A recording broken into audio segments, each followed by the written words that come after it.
Create That Life Legacy Designers, Amber Prosia here. Welcome to episode number 25 of the Parenting Biz Podcast, coming to you every Monday. This week is a special edition starring our new co-host, Ava. She's our newborn, and you may hear her in the background, so we apologize ahead of time. So let's chat with this week's featured guest, Melissa Wiringi. Melissa, are you ready to inspire us on your journey of how you strategize and created that life you've always wanted for yourself and your children? Yeah, I'm looking forward to sharing my story and my journey with you all today. I can't wait to have you here, Melissa. Thanks so much. Melissa Wiringi is the author of Domestic Violence on Ice and Start With I, to be released in December 2018, is an inspirational speaker and founder of Melissa Wiringi. She teaches MelissaWiringi.com, so then people want to get to the website. She teaches wild and free-spirited women how to unleash their powerful potential with mindset and value their true identity as limitless, peaceful, happy, and loving beings so they can live fiercely, free, and fulfilled. As a young, depressed mother, Melissa left a drug-fueled relationship with 2 small children and chose to rebuild her life, going on to achieve many of her life ambitions. She uses her story to motivate and inspire audiences, showing possibilities are endless when we really believe in ourselves and we should be brave and pursue our dreams. Melissa, please take a minute to fill in any gaps from that intro and give us a little glimpse of your own personal life. Yeah, well, I've had a great journey over the last, it's been about 9 years now that I've been free, and it all just started from that decision to walk away. It's meant that I've lived in some of the most beautiful places in the world. I've lived over in the Barwon Islands in New Zealand, which was absolutely amazing, and I've lived in Bondi Beach, Cronulla, and now I'm up on the beautiful central coast of New South Wales, and also just things like publishing the book and living my dreams, really. It's been quite an awesome journey. So I'm looking forward to sharing some of that with the audience today. And we can't wait to hear about it, Melissa. Thank you so much. It's so awesome to have you here. So thank you so much for taking the time out of your busy schedule to be here with us. Oh, thank you for having me. You're most welcome. As you are aware, our listeners are parents or parents-to-be that realize ownership is key to not only to our parenting or business, but in life in general. And along that parenting journey, we can lose sight of that.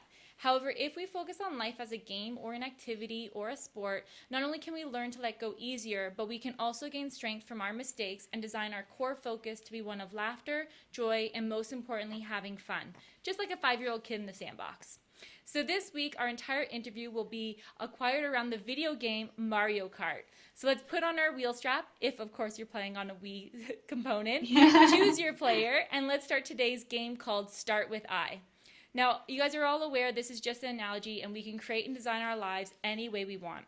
Melissa, this was your chosen video game, so let's get ourselves prepared, and let's go into our race. Now, Melissa, please tell our audience what happened when you chose the video game, because I think it's hilarious before we actually get it. It's so funny. So I've got a really awesome memory, clearly. And I was going, that game in my head thinking, I can't remember the name of it. Why can't I remember the game of it? Because it's been like 2 years since I've played it. You know, the old PlayStation's being overtaken by DSs these days. They're not as keen to play with me. But anyway, so I thought, I'm sure it's like Mario Kart, because that was like a racing game, around the same time.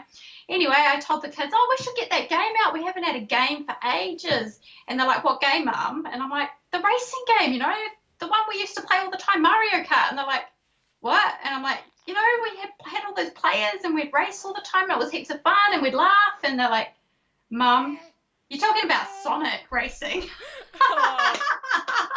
And I just laughed. That was so funny. I was like, okay, well, yeah, okay. Clearly I got that one wrong. That's okay, but we can still use Mario Kart even if it was Sonic Racing. We'll still use the game. So for our listeners who don't know what Mario Kart is, it's a series of go-kart style racing video games developed and published by Nintendo as spin-off from the trademark Super Mario series. And most people know Mario and Luigi and Yoshi and Princess Peach and all the other characters. So we'll go ahead with that, but we can still, think of Sonic. That's no problem at all. So we'll go into our first element of any video racing game, and that's the Contenders. So in Mario Kart, you can play solo against the computer, or you can play up to 8 players with friends and family. Now, life's a game as we look at it, Melissa, and we can feel at times that we're playing on our own against the world, or you can have a healthy competing race against your loved ones and who are cheering you on at the same time who want to beat you. So how was it going from a domestic violent relationship, potentially feeling solo, to now an inspirational speaker? Yeah, it's been a huge change. Definitely you're spot on. It was very lonely, very scary coming out of that. Something that kept me in there for quite a while was just that thought process that who's ever going to want to love me again? Like, I've got these two little children. My baby, she was pretty much a newborn. I left when she was about 3 months old, and my son wasn't even 2 yet. So there's a lot of fear going on in my head, and I felt really alone. I was really embarrassed. A lot of women that go through it, they're not going to tell people because it's not exactly something you feel proud about. And so I hid a lot of that, and I would openly smile to people and sugarcoat things, pretend like everything was okay. And I used to just focus on the tiny moments when things were really good. So in our life, before I got out, we'd have a day or two here and there that would be fabulous. And then, the rest of the time it was pretty not.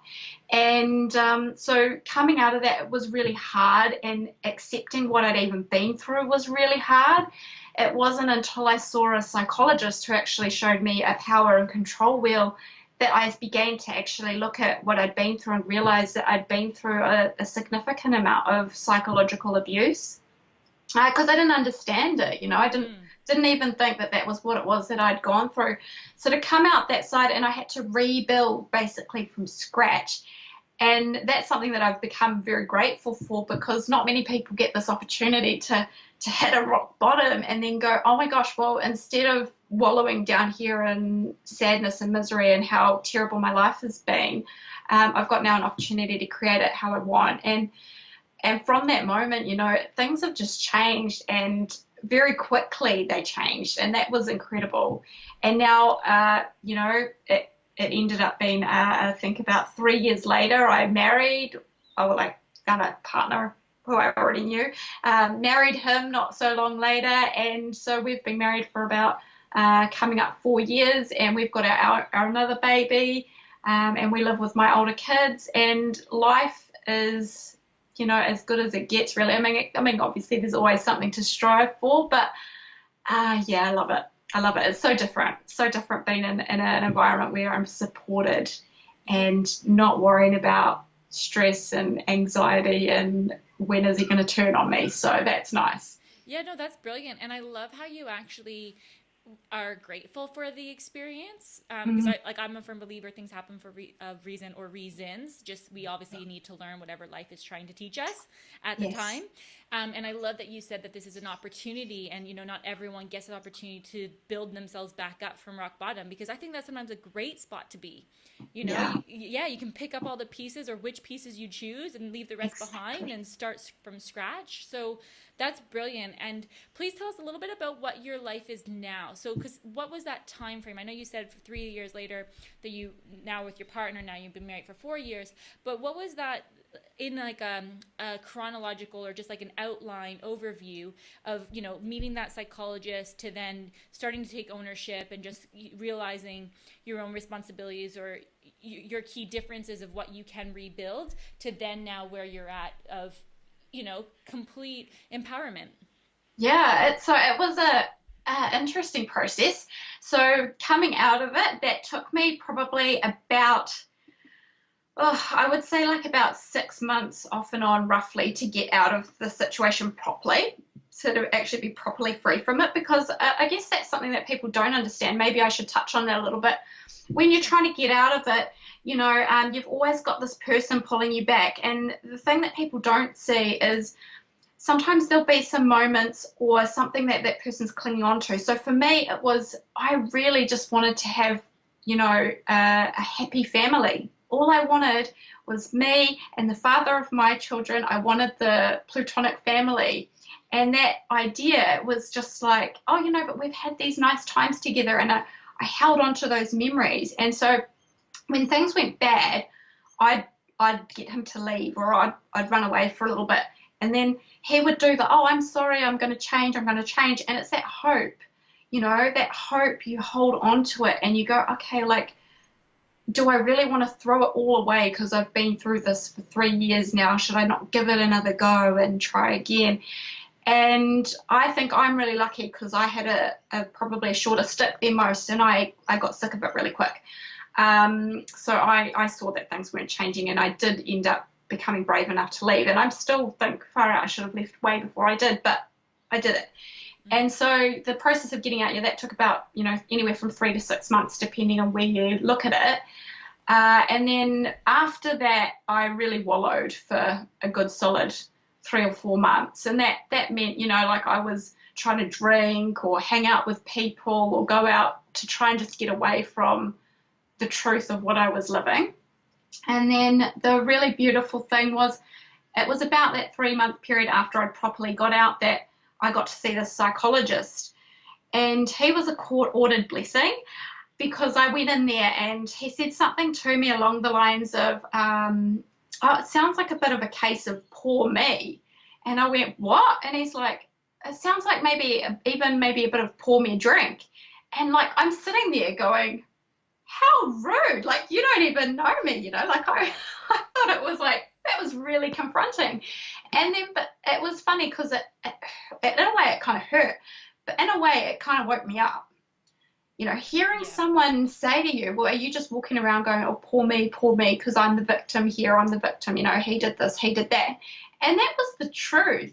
But I had come so long in that victim mentality, I didn't even see it anymore. And so for him to just point that out like that, I was so offended. Mm-hmm. I can't tell you how offended I was. I sat in that room like, I was just like, oh, I don't think I'm going to get along with this guy. But really, like, wow, I walked away from that and it had hit home. I actually opened up and I went, you know what, I'm spending all my time focusing on what he's doing. Like, he's out there smoking this drug all the time. He doesn't give a crap about his kids. Like, I was solidly focused on that. And then to have someone just draw my attention to that was what I was focusing on. That was a real wake up. And so throughout our sessions, I think we were meeting roughly every 4 to 6 weeks. And then it was during that time, so within a space of 2 or 3 months after I'd met the psychologist, he started talking about, like, what you put out is what you're going to get back. Like, here's a fully qualified psychologist talking law of attraction to me. And so I started reading books like on the law of attraction, happiness, and things just got better and better so quickly. Within a space of, say, so it would have been within 9 months of me leaving, like, my head space had changed quite dramatically. I was more committed to being on my own. I still didn't feel comfortable telling people I was a solo mum, but I was getting a little bit of a thrill out of it. Like, I would see people in the playground, and when you see a mum in the playground, she's got like a little tiny baby that can't even walk and a little toddler, you kind of assume that there's another parent there, right? Like, and so these parents are, oh yeah, what do you do? Da, da, da. Oh, I'm a single mum. I was a victim of domestic violence. And I used to kind of do that just to see the reaction on people's faces. I'd say, oh, their dad got hooked on meth and I've left, and just like pure shock. People just didn't know what to say. So I got a little bit of a sick and twisted enjoyment from sharing that with people after a while. And then, so it would be roughly just over a year after I'd left that I kind of started getting into this not so good space again. And I couldn't work it out because I'd done so much work and I was writing every day and doing my meditation. And I put so much effort in, and I just started feeling like itchy feet, or like I needed to change something. And I don't know why, but I parked my kids with my family, and I took off on a adventure. It took me 600 kilometers up the coast of the country, and that was where I sat and I just wrote out everything that I felt and was able to find some forgiveness, and that was where I found a lot of peace. And then it was on the way home, I called into Pai here in the beautiful Bay of Islands, New Zealand, and I just felt called, like I needed to go home. So I found this paradise. I sat on this beach and I was visualizing my little children going down the side-by-side slide. And like this slide, it overlooks the most beautiful bay. Like I was just, oh, this is heaven, you know. If I could come to this park and let my kids go down that slide and push them on the swings looking out that, I would just be in heaven. So I sat on that beach and looked up, and the sky was a bit gloomy because in New Zealand the weather's generally a bit poop. And it was the middle of winter and rain had been forecast, I think it was about 3 days before and the whole week ahead. So I thought, well, if I wake up in the morning and it's sun shining, I'm just going to move here. And I woke up in the morning, it was sun shining. So I rang my mum and said, I'm moving to Paihia. And she went, what? So, yeah, that was it. Within 3 weeks, I had moved up there. All the real estate agents told me I was absolutely crazy because there's not even any houses up there to rent. So I literally put it all on faith. I packed up my house, put it on the back of a truck, said it's going to the Bay of Islands. I haven't got an address yet. Drove up there on a Monday, walked around, found a notice board. It had a house for rent. And I moved in on a Wednesday, and I had this view to die for. I literally looked out my bedroom and lounge window across a beautiful bay. Beautiful. And to me, that was heaven on earth. So that was a space of about a year and a bit to do that. Mm-hmm. And then it was another year after that I moved to Sydney to be with my now husband. And that was quite a bizarre one. That one, I was coming over to Australia for a holiday, and because I was a single mother, I couldn't afford accommodation. So I rang up my good friend who I'd known since high school and said, hey, I'm going to come stay at your house. And I'd lived with him before because I'd lived in Sydney before. He was like, okay, yeah, come sleep on my couch. That's no problem. And yeah, I went home with a boyfriend. So Who would have thought, huh? Yeah, we did long distance for about 9 months, and then we decided it was financially better for me and the kids to move over here. Yep. And since then travelled the world, published my book, got married on a beautiful tropical island, and sort of at the moment we're just waiting to get everything ready in order to move to Spain next year. So it's exciting. It's really exciting. Good. It's really awesome. Good. And thank you so much for sharing that whole outline, because I think it just gives the audience a perspective. And like you said from the beginning, you know, you feel like, yes, that first start, it took you 3 to 6 months because you had that hope, and it's just manipulation, right? Going back and forth. Yeah. And then even after, once you're out, you're like, oh, I wish I left sooner, but you weren't ready. And for other people that might be listening, they might be still sitting in it, and it could be 18 months or 2 years or That's 3 right. years. So everyone's on their own journey and can pull out at different times. It's just taking that ownership and going, like you said, having that braveness and moving over that fear hurdle, because that's what it is all that unknown, and just making it happen. So I think that leads really well into our next element of the video game, is choosing your character. Because life is all about choice. And in Mario Kart, there are 14 unlockable characters to choose from. But just as individuals, we can choose who we become. And I wanted to ask you, Melissa, how do you help individuals to unlock that within themselves? Yeah, so it's, for me, I guess it's teaching people, because quite often when I talk to people, they're at a stage where they don't necessarily even realize that they have that choice. So showing them, I guess if I relate it to my depression, like when I was depressed, it was like, oh, well, I'm just depressed. And like the psychologist said, oh, well, you're mildly depressed now. You've just come out of trauma. You know, you probably were quite depressed before, but you're okay now. And then it was like, well, you know, can you do anything about that? And something that really has got me, which I like to share with people, is I read The Art of Happiness by the Dalai Lama, and he talks a lot about the science connection. Now, where a lot of scientific, so doctors and medical people come from, is this frame of mind of chemical reactions in your brain.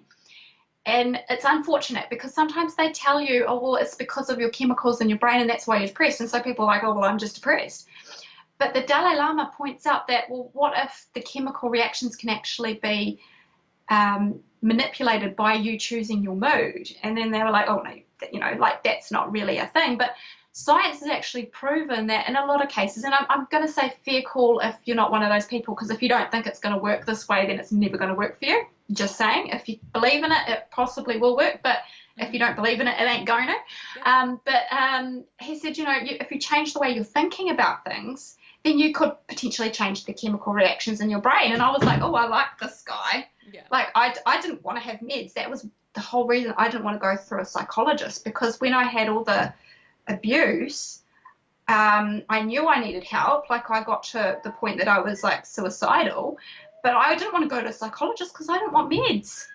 And what was interesting was, you know, I show people this, and I say, you know, like, if you change the way you think about things in small steps, so you pick out one thing that you want to achieve and start working on that. And for a lot of people, that's happiness. So how do you be happy? Like, a lot of society don't know how to be happy. Isn't that funny? Yeah. Like, you know, they're just sort of like coasting along in a kind of, I like to call it now meh, and I think I'm going to have a kid walk in possibly. They kind of go along in a meh kind of, oh yeah, I'm happy if I buy myself some new diamonds or a new car or a new house, but that's not happy. And so what I learned was being happy is about being appreciative of your life and appreciating what you have. Is it okay if I mute for a second? Yeah, no problem. Go ahead, Melissa. Okay, thanks. No problem. So for our listeners that might be listening at the moment, this is what the Parenting Biz podcast is all about, is integration. I have Ava with me, and I'll put up a first photo as well so you guys can see us. But she's literally sleeping on my arms, and she's grunting, and in between I'm muting in between. But that's just what it's all about, is just making things happen with life and not, you know, shutting off your children, you know, and keeping things separate. You can integrate it, and we can still make life happen. So I hope that you guys don't mind the little interruptions and the little grunts and possible puke ups, because I'm sure Ava will definitely have some puke ups during an episode interview. I guarantee it. Literally, I was sharing with Melissa before the episode started that I had to have a wardrobe change literally 10 minutes prior because Ava puked all over me, everywhere. Like, I mean, top, bottoms, everything wiped out, pillowcases wiped out. She was drenched, blankets were destroyed. It was a good puke. So this is just how it works, and that's okay. You're back. All right, Awesome. I'm back. I have a baby sitting on me, so hopefully he works with us. That's perfect. Great. So the thing about happiness, right? Mm-hmm. And if this applies to you, hopefully my big boy might be able to take him. If this applies to you, happiness, you have to want it, and you have to want it really badly, because if you don't want it bad enough, guess what? You're going to stay in a little bit of a meh. But if you want it really badly, and I did, I was prepared to stop at nothing to get it. So I started doing gratitude journaling, which was writing down 3 things each day I was grateful for, and that made a huge difference. Now, I've also got a really cool, funny story. Affirmations. Now, how many people are like, oh my gosh, affirmations, like what? I was totally one of those persons. Like, that shit's not going to work for me, right? Wow. I've got a good story for you. I was so determined to make this work. I started doing my affirmations, and it was, my life is awesome. Now, I walked around my house with a really mopey face on, going, my life is awesome, my life is awesome, my life is awesome, like about 100 times a day, and I did not feel like my life was awesome. However, we were about 6 to 8 weeks in, and I was walking around my house still going, my life is awesome, my life is awesome. And I don't think I was conscious, but things had started to change. Now, what's really funny is, go and ask the kids for a moment. I was walking around the house going, my life is awesome, and my kids were in the bath, and I went in there, and my daughter had decided to poo. In the bath. In the bath. Yep. So I'm going, my life is awesome, scooping out poo. And that was the first time I had laughed when I was saying it, and I realized, okay, my life has actually changed a lot. Like, and it had only taken, you know, probably 8 to 12 weeks, and my life had changed a lot, really, really a lot. So it was the combination of gratitude, affirmations, and doing a lot of writing, because I'm a writer by nature. And so I don't think that necessarily that same combo is going to work for everyone. But I think if you try everything, if you're trying meditation, if you're trying yoga, if you're trying walking in nature, if you're trying every little thing to find what makes you happy, you will find it. Yeah. And that's the advice I try and give to people who want to work with me is, first you've got to start on yourself. Because if you aren't happy in yourself, how can you make the people around you happy? How can you bring joy and spread compassion and love and everything else to people, because I look at, you know, the being able to forgive the father of my children for everything that we went through. And I wouldn't have been able to do that if I wasn't happy. Absolutely. No way. No way. So, and that's the motivation behind that book, Start With I. It's trying to get people to realize that happiness and forgiveness and things like gratitude, these are the things that we're born with. They actually come, we're packaged inside of us, and it's over time we just kind of add little layers on from what our family and friends and influences tell us, maybe even what society is telling us. And we kind of lose ourselves under all of that, and then it becomes more natural to get angry or jealous or greedy or whatever it might be, whatever thing it is that holds you back. And it's, those things don't make us feel good. No. And I don't think we're on this planet to all walk around feeling like crap.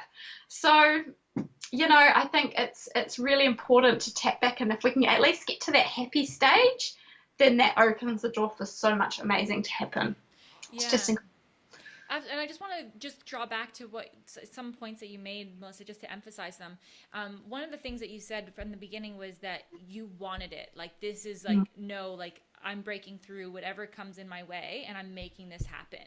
And I think that's one of the big keys is, you know, some people want things to happen or be nice to have, but they don't make it a must. That's right. And that was, I think, one of the big keys for yourself to get over that hurdle, because you're like, no, I'm going to make anything happen. And I like how you also said about, you know, try this, try that. Now, for me, I'm a huge person on language. Okay, so for try, I in my words, it's either you do it or you don't. So you either have results or you have excuses, but you can't have both. And I am harsh on that, but I love how you were open-minded about giving something a go and an honest go, and that you actually put in that action every day. So 100 times you're saying, my life is awesome, my life is awesome, even with a mopey face around, you know, and picking up poo, but you were doing it. It wasn't just trying it and, you know, giving it a go for one day and only saying it 3 times and then saying it doesn't work. You know? Exactly. That's exactly it, because it's not going to work if you do it for a week. It's not going to work. And if you don't believe it, and that was the thing, I didn't believe it, but I was not stopping at anything, and that was exactly it. I gave it a go, and I gave it more than a go. I was trying it until it worked, and it worked. And that's it. And you're exactly right. You have to have that sheer determination, otherwise it's not going to happen. If you don't believe in it, it ain't going to happen. That's right. And you have touched on it, but just to emphasize it as well, what would you say is the key to anyone's character? You know, you touched on self-worth and love, and, you know, you have to find that inner happiness first before you can give that to other people. Would you say that is the key of when you're choosing your own character, or would there be something else? No, that's 100% it. Like, I think, you know, I started out on my journey, my soul quest was happiness. But as I progressed down the road, I realized actually, no, it's more than that. It is self-worth. Because without valuing yourself, how's anyone else going to value you? And if you don't, you know, reinforce to yourself that you are good enough, then you're going to walk around life just feeling like shit. And what's the point? Like, you've got to really nurture your soul and go, like, I'm here as a joyful, happy, peaceful human being. And you've got to want that. And that's it. I guess some people walk around and they don't want to be happy, and then they look at people and like, oh, that's fake or whatever. But, you know, I think if you really care about who you are, then you light up a whole part of the world, and that's a pretty special thing. I like the fact that when you can find that nice space inside of yourself, and, like, to be honest, I had really low self-worth. I didn't even realize. Even after I'd worked on myself for a significant amount of time, I'd built myself up so much, and I thought, oh, you know, like, I've got really good self-worth. But I started doing this Course in Miracles, and I was like, oh my gosh, you know, I've still got some work to do here. So it's an ongoing thing, and mine was deeply ingrained from my childhood. So if I go back to my childhood, which, hey, that's where most of our problems come from, woohoo! That's why we're trying to be better parents, isn't it?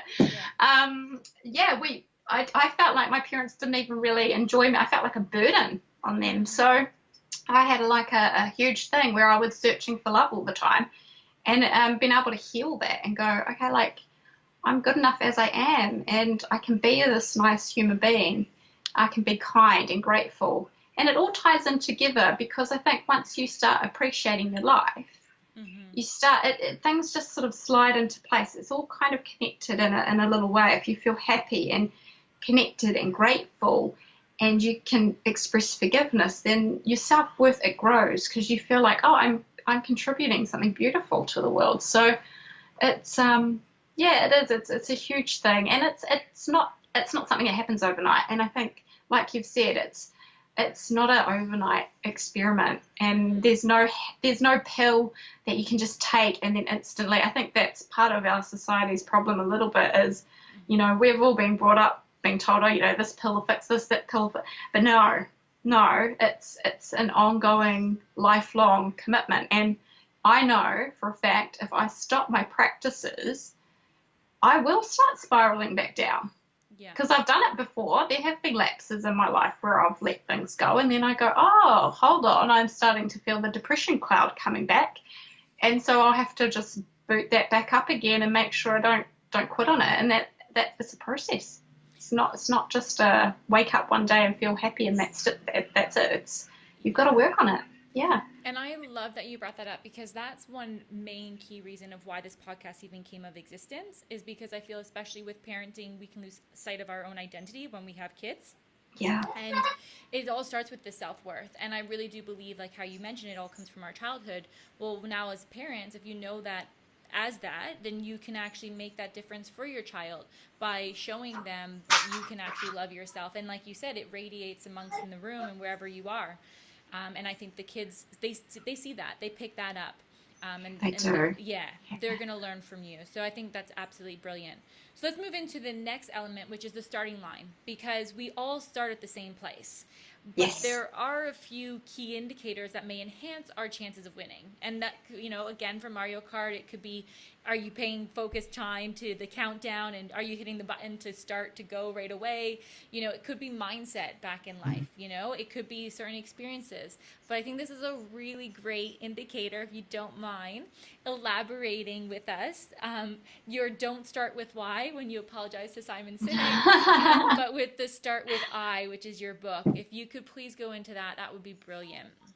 Yeah, sure. So it was really funny. Okay, so how I landed into start with I was, I had done so much work on myself, and so I'd come a long way in a lot of aspects, and I'd started my business from home because I wanted to coach women, and something just wasn't connecting, and a lot of what I had read about or learned about kept coming back to, you know, knowing your why. And I watched that Simon Sinek Start with Why, like, I don't know, 100 times.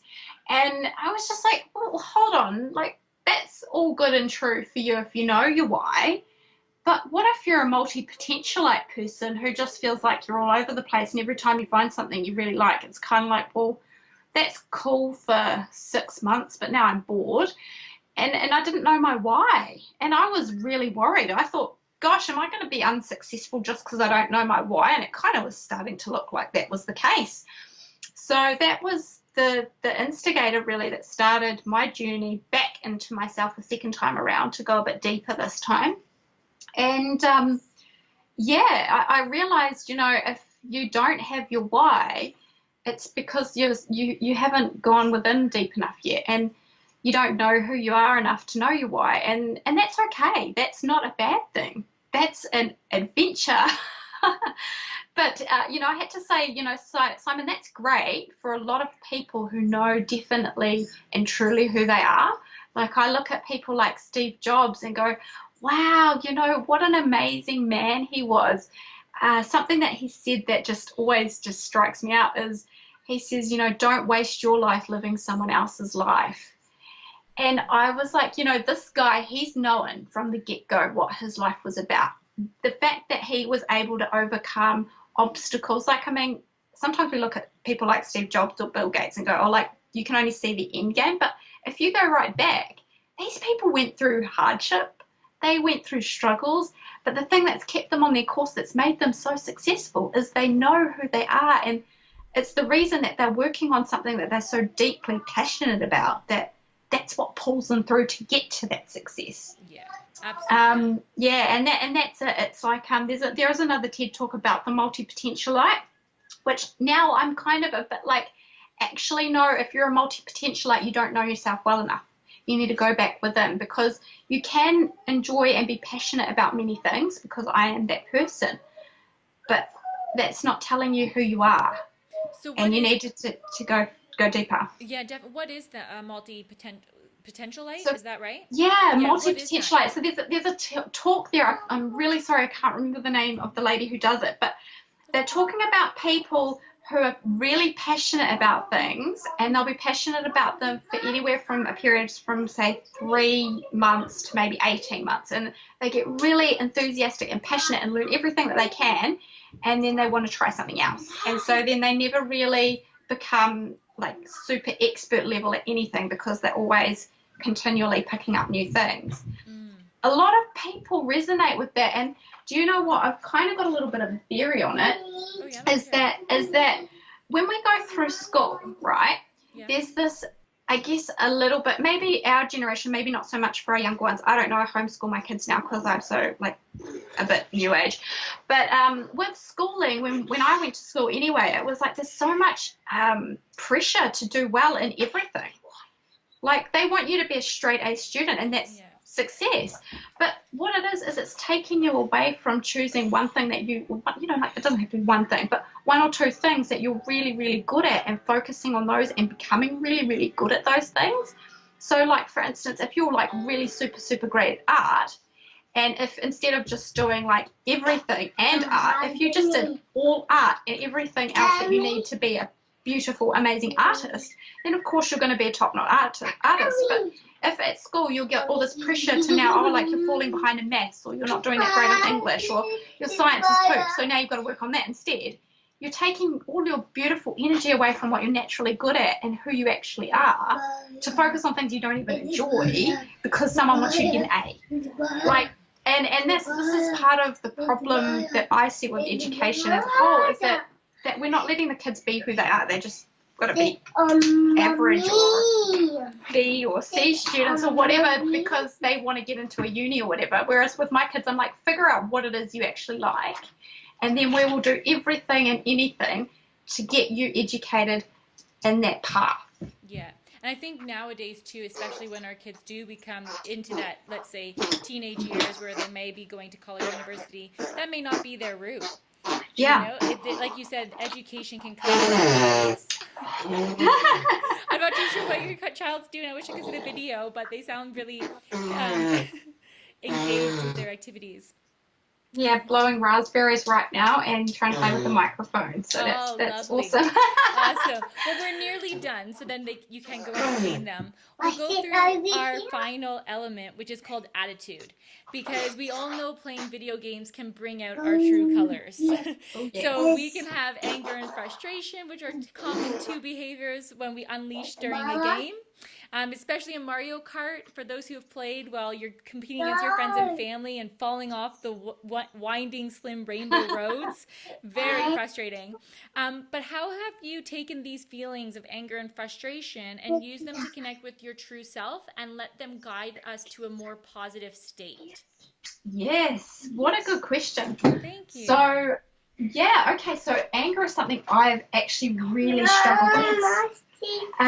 So I grew up in a home where there was quite a lot of anger and always a lot of arguing and fighting, and it was usually between us girls, because I was, 3 girls, but our mum was a bit, sometimes she would yell a bit.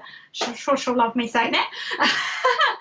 But so that's something quite ingrained, and I found it really hard, and this is possibly another reason why I had so low confidence going on my own as a parent, because I didn't want to yell at my kids and be angry at my kids all the time, and I didn't trust myself as a parent. I was just like, I don't know that I am actually going to be a good parent. Maybe he's got a point. So with things like that, what I've done and where I've got the most success is realizing that anger is not really serving me any positive purpose. So I'm going to share a little tidbit that will help anyone that's dealt with anger. And that is, when you think about anger, it doesn't make you feel better. it doesn't really make anyone in the room feel any better. It doesn't make anyone that the anger is directed at feeling any better. So all around, it's not actually serving any positive purpose. And once you can kind of come to that realization and you kind of sit there and go, okay, like, anger's not actually the thing. Because usually before anger, there's something else. And it's usually something along the lines of frustration or sadness, or something's missing. You're trying to fill a gap. So if you can try and get to what it is that's bothering you before the anger comes, then you kind of can solve that in a way. And of course, there's always going to be times where anger does come. Like, I'm not pretending I don't get angry, because anyone with 3 kids knows that you do hit the roof from time to time. But the thing is, you don't let it hold you in its captive. So once upon a time, I'd get really angry with whatever it was my kids have done. I'm trying to think of a really good example, but probably the best example is them just constantly, my oldest two, just fighting. And I'd just get into like a really dark thing, and then I'd just be grumpy. Like, I'd let it affect my whole day. And now what I realize is, okay, it's okay if I lose my rag from time to time. I don't do it very often now, but when I do, I usually let it go real good. And but I then go, okay, like, that was dumb. Now we go into this process of forgive. Like, I'll just be like, okay, I'm sorry for yelling at you, but also I forgive you for doing whatever it was that you did that we got to this horrible space. And we just move forward. And so the process now, instead of it just ruining an entire day, it'll ruin like 10 minutes. Yeah. So, and that's the thing, you know, like, you get a lot of people, perhaps, that we talk about happiness. And so from someone's perspective who's not happy, they're like, oh, it's not realistic to be happy all the time. And that's not the point of happiness. The point of happiness is to be happiness at your core. But yes, other things will come and go, but you don't let those things now dominate. They'll come, but it'll be like a cloud in the sky, and it'll pass. It's not going to stay for a month. It's just going to be 10 minutes and then push, it's gone. And that's the thing with happiness is, you know, bad things can happen. And a good example I've got for this is, you know, this year my grandfather passed away, and he's had a long battle with dementia. And so for the first few weeks of January, I was kind of sort of praying that he would just let go and make the process just easier on the family. And he was suffering so badly. It was just hideous just hearing some of the stuff. I was in Australia, he was in New Zealand. And I'd seen him only a couple of months before, and he wasn't doing well. And it was sad, you know, but at the same time, when he finally let go, it was sad, but not sad at the same time, because, you know, the people around me were sad, and I was sad, but I was also happy. I could find some peace in it, because I was like, you know, and that's not always the case, because obviously you get people who pass away really unexpectedly, and that's horrible in itself, and you still have to grieve. Mm-hmm. But beyond that you still want to come back. You can't spend your life then grieving. That's the point. You've got to then some point go, okay, especially as mothers, because it's mothers that are listening to this. It's our kids that see us. And if we're going to mope around over whatever the misfortune that has happened, because we all experience it, like, I have no doubt that I'm going to experience multiple other negative things in my life. But if you let that rule you, and if you walk around life with your head down and sad every single day, all day, your kids see that, and that's kind of what they're going to think is normal. And you don't want that for them. You want them to grow up feeling joy and happiness. And so that's what your motivator has to be. You have to look at your kids and go, I want them to be happy. So if I want them to be happy, I have to be happy. Mm-hmm. And you've got to own it. And that's totally 100% where I went. When I saw my life spiraling down, I went, what do I want for my kids? Do I want this? No. What do I want? I want them out of this. Okay. Then I was out. I was sad. I was depressed. Do I want this for my kids? No. What do I want? I want them to be happy. How am I going to do this? I have to be happy. Yeah. That's my process, and that's it. That's what it comes down to. If you find your negative thing, it's okay. Don't get angry at yourself. Don't blame yourself. It's okay to be angry, and it's okay to be sad, and it's okay to be frustrated. But just don't let it rule you for too long, you know. Find a way out of that. Yeah, definitely. And I think, to be honest, because there is males and females, so dads and moms listening to it. And Mhm. honestly, I feel like that could be for any parent, whoever's listening to it. But I also think not only how you communicate it with your children, I think it's also great with the relationship, because parenting as a team, you can get angry and frustrated with your other half, Oh, and it's yes. doing that exact same process that you went through about getting angry, let it all out, forgive, so that you can actually acknowledge it, but don't let it all stir up and then be having grudges and hold resentment, because again, kids feel that, and they, especially newborns, but even in children, they feel that 10 times like what we're even aware of our own emotions. They can tell and pick things up that we don't see, and you don't want that to be ricocheted on them. You want them to have that solid relationship. And again, not every relationship is perfect all the time, like how you mentioned. That's right. But it's giving yourself that permission to knowing it's okay to feel angry and pissed off and frustrated, but it's just not letting that stir and build up and store, because that's not healthy for anyone. That's so right. And Yeah. just saying that, like that's exactly it, because something I talk about is, the relationship that I had with the children's father, that was more often than not really awful. And then I look at the relationship that I have now, and more often than not, it's really nice and peaceful. And that's not to say that we don't fight, because we do. And when we fight, I'm okay and I'm comfortable to have an argument in front of the kids, because then they see us argue, they see us reconcile, and then they see us hugging and being in each other's arms and comfortable. And even if that means I cry or whatever, Yeah. because it doesn't happen often, but when it does, to hide that from them is not, I don't know, that I'm not a psychologist, but I feel like that's healthy, because they then see that, okay, this is a normal part of a relationship. Like, it is normal to have an argument, and it's not horrible. We're not throwing things at each other, or, it's not like what it was before. One instance I have that I talk about in my speaking is having an axe thrown at me. Like, that stuff you don't need your kids to see. But if you're just having words, and even if it gets a little bit loud for a minute, but then if you calm down and you both talk, and if your kids see you reconcile it, it's actually quite a good thing, because they see that you have a quite strong bond. And it's not something that happens all the time. If it happens all the time, maybe that's not a good thing. Yeah. But yeah, if you're in a relationship where more often than not it's a beautiful thing, then it's honestly, you don't even have to beat yourself up if your kids are around when you have a bit of an argue, Yeah, because it's okay. Yeah. it is. Well, let's wrap up today's game. So what would you like, is there anything you'd like to add from today's game before we get to know how we can get in touch with you? I feel like we covered some cool stuff, Amber. Like, I feel like hopefully people are going to get something awesome out of today's podcast. I really hope I'm people sure they got will. something amazing. If they took away one or two great things, then that's wonderful for me. So I'm happy. Thank you. No problem. And I hope that no one's offended or frustrated with the noises that we both had in the background. I feel like it's all about integration, and, hopefully you can use that just to be more patient and let go of life, right? It's going to happen. Yeah. We can't control everything. So it's just let it go. way. So, Melissa, please tell us, how can our audience get in touch with you? And whatever you share, I'll put in the show notes as well. Sure. So my main place is on my website is melissawiringi.com, which it's really hard to spell, and I won't bother trying. You just look at the notes. I'm on Facebook. So my Facebook is facebook.com// Melissa H. Wiringi, and Instagram is my other favorite spot. So Instagram / Melissa Wiringi. And I look forward to connecting with you all and sharing a journey, sharing my little tidbits here and there where I can, to help you on your journey, and especially if you're on a journey towards happiness. Such a cool journey, and yeah, I love sharing these with people, so it's awesome. Awesome. Well, thank you so much, Melissa. It's been awesome to have you on today's episode. We really appreciate it. So thank you so much for being on the call one more time. I really do appreciate that.